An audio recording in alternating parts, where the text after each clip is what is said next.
Welcome back to Subliminal Signals. I'm Carlton, and we're now 4 weeks into this journey of identifying the thought patterns that keep us stuck in cycles we don't even realize we're in.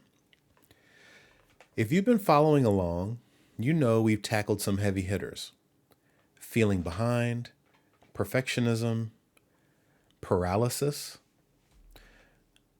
and the need for certainty before taking action.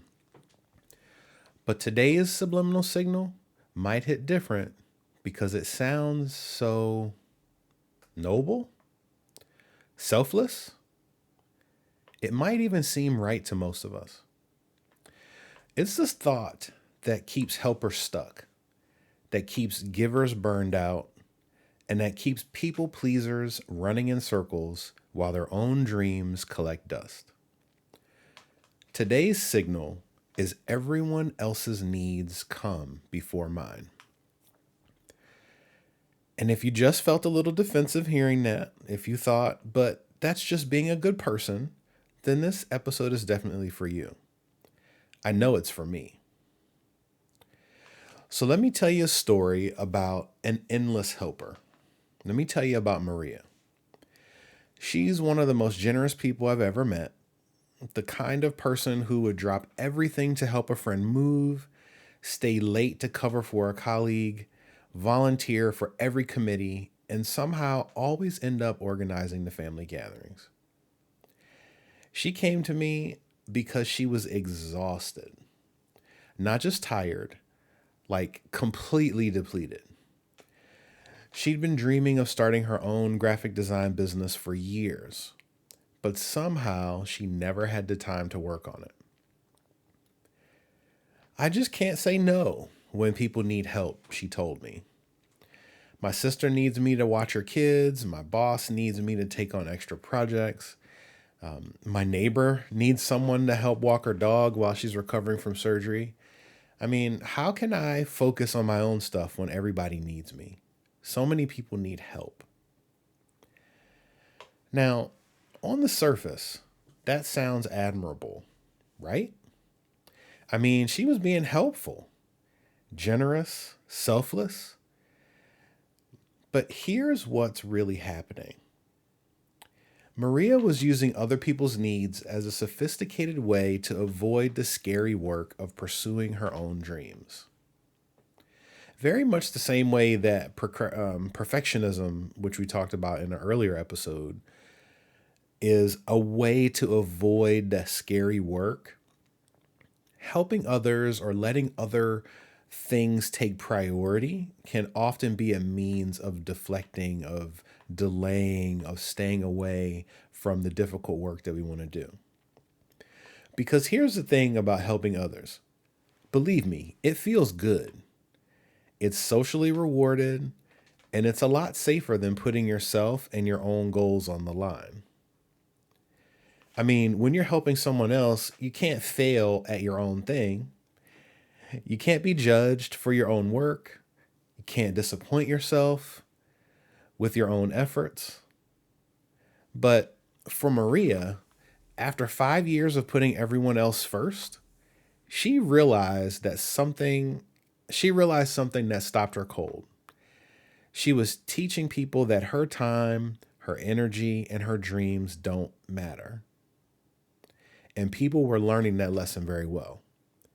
And that's something I want everybody out there who's listening or watching to understand.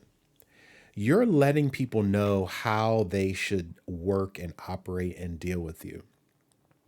If you don't set the proper boundaries, they're going to use, and I won't say take advantage, because if they don't know that this is a problem, they're going to use you the way that you allow them to use you. And if you're someone who always puts others first, I want you to understand something that might be hard to hear. This pattern isn't just hurting you, it's also hurting the people that you're trying to help. When you constantly prioritize everyone else's needs over your own, you're not actually being selfless. You're being self-abandoning. And that creates a ripple effect that touches everyone around you. First, You model for others that their needs don't matter when they become inconvenient. Your kids learn that taking care of yourself is selfish. Your friends learn that they can't count on you to maintain boundaries. Your colleagues learn that your workload is infinitely expandable. Second, you rob others of the opportunity to develop their own problem solving skills. If you're always the one that's swooping in to fix, rescue, or manage people or manage situations, you prevent other people from learning how to handle their own challenges. And third, and look, this is a big one, you deprive the world of whatever unique contribution you're meant to make. The business you're not starting, in my case, the book that I wasn't writing, the art that you're not creating, that leadership that you're not providing, the world needs that. And when you use other people's needs as an excuse not to pursue your own purpose, everyone loses. And here's what's happening in your brain when you get stuck in this everyone else first pattern. Your brain has something called the social reward system. When you help others, your brain releases dopamine, oxytocin, and other feel-good chemicals. It literally feels good to be needed, to be helpful, to be the person that others turn to. And here's where it gets complicated. Your brain also has a threat detection system, a system that's constantly scanning for signs of rejection or abandonment. And for many people who struggle with this pattern, saying no feels dangerous because their brain interprets it as a threat to their social connections. So you get caught in kind of a neurochemical loop. Helping others feels good and safe, while prioritizing yourself feels scary and selfish. Your brain learns to seek the dopamine hit of being needed while avoiding the perceived threat of being selfish. Meanwhile, your own goals and dreams get categorized as non-urgent by your brain. They don't have the immediate social reward or the deadline pressure that other people's needs have. So they keep getting pushed to the back burner, not because they're less important, but because neurochemically, they're less compelling. And look, not all helping is created equal. There are actually 4 different types, and understanding which one you're engaged in makes all the difference. Type 1 is the generous helping. You help because you genuinely want to, and you have the capacity to help, and it doesn't compromise your own well-being or your goals. This is healthy helping. Type number 2 is obligated helping. You help because you feel you should, even when you don't really want to or don't have the capacity. This is the type of helping that creates resentment and depletion. Then there's the anxious helping. This is when you help because you're afraid of what will happen if you don't, whether it's fear of rejection, anger, or abandonment. This is helping from fear, not love. And lastly, the avoidant helping.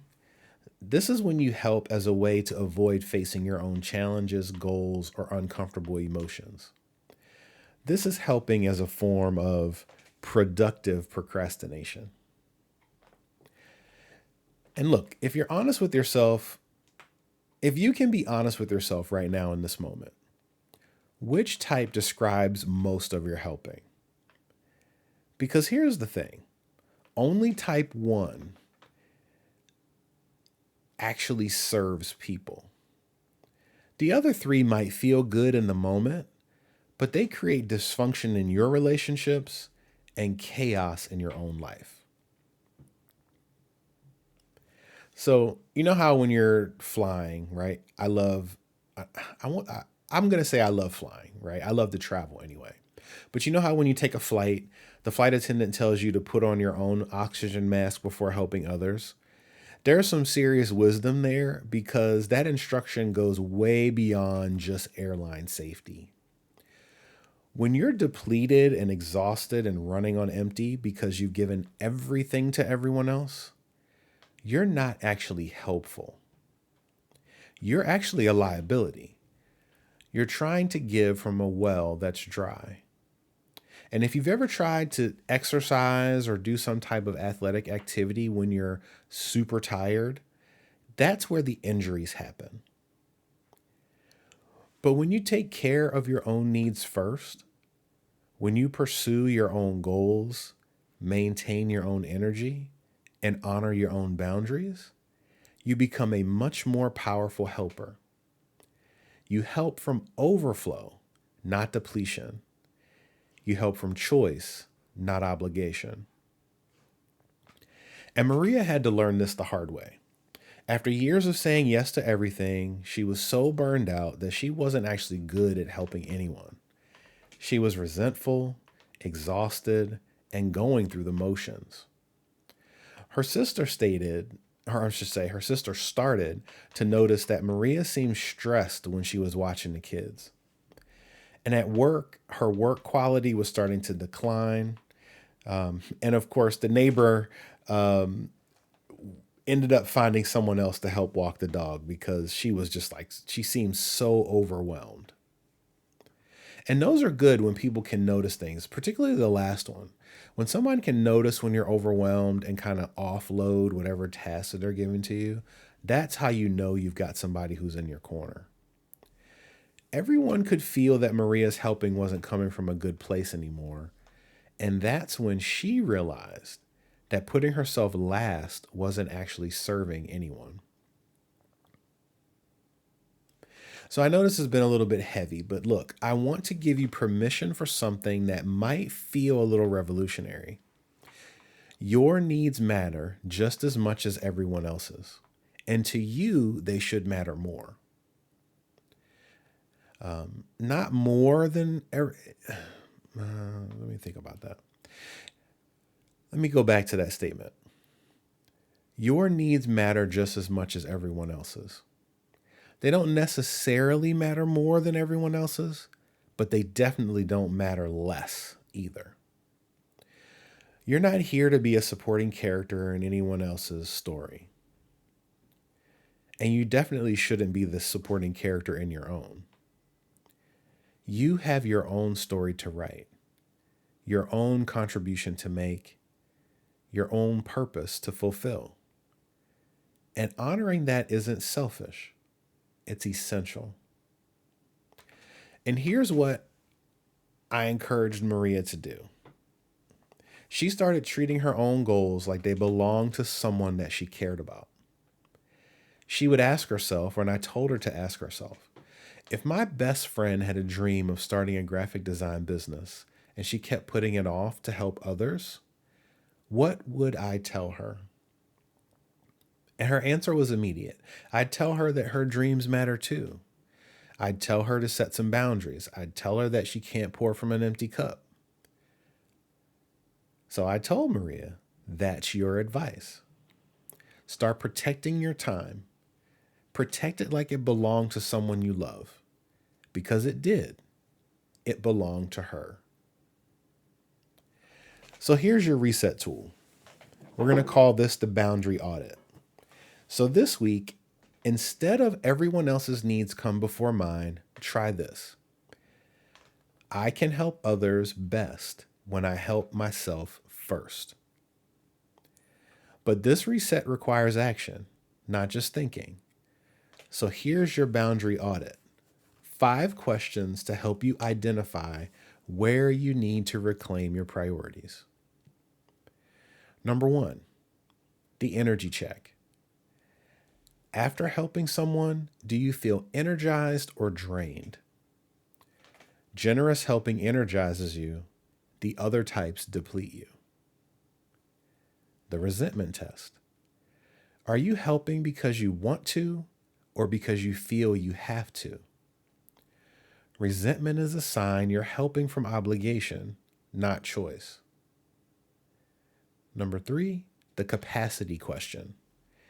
Do you actually have the time, energy, and resources to help right now without compromising your own well being?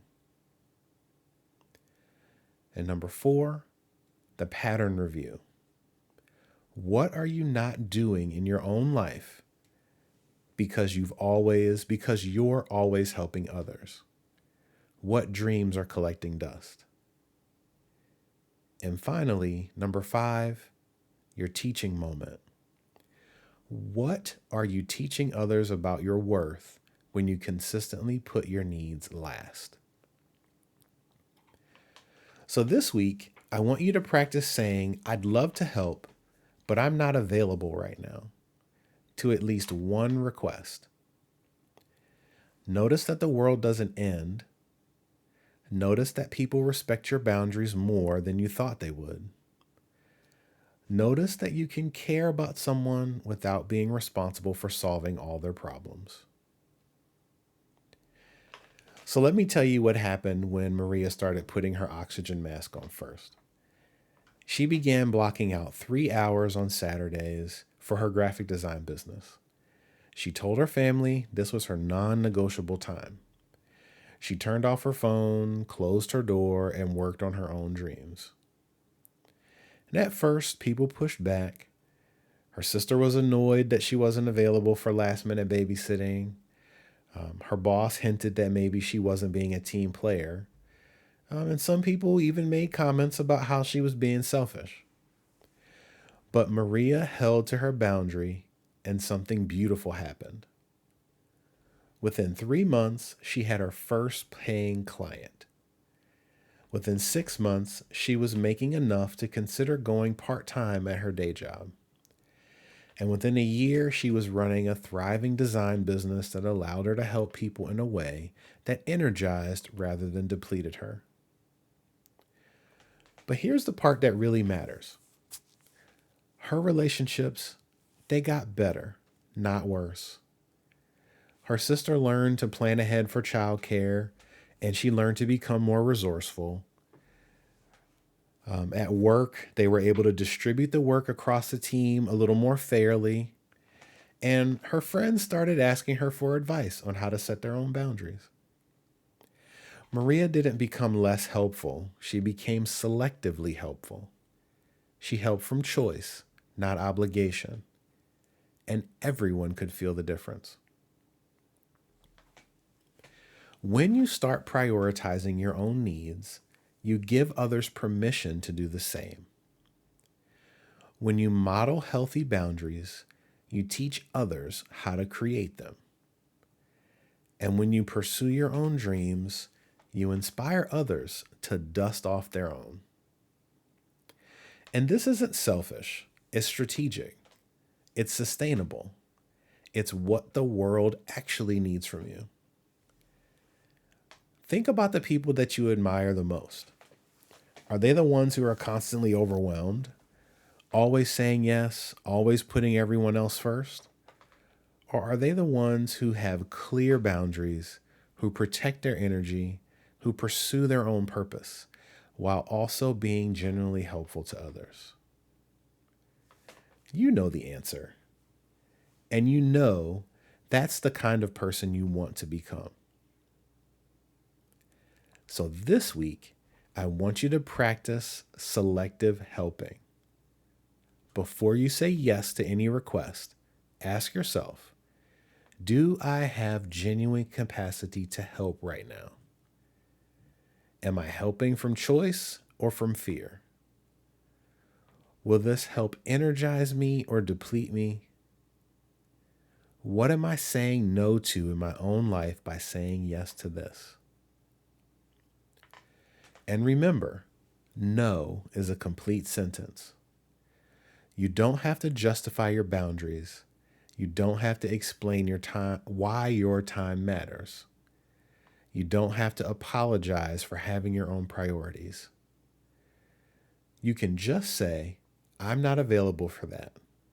Or, that doesn't work for my schedule.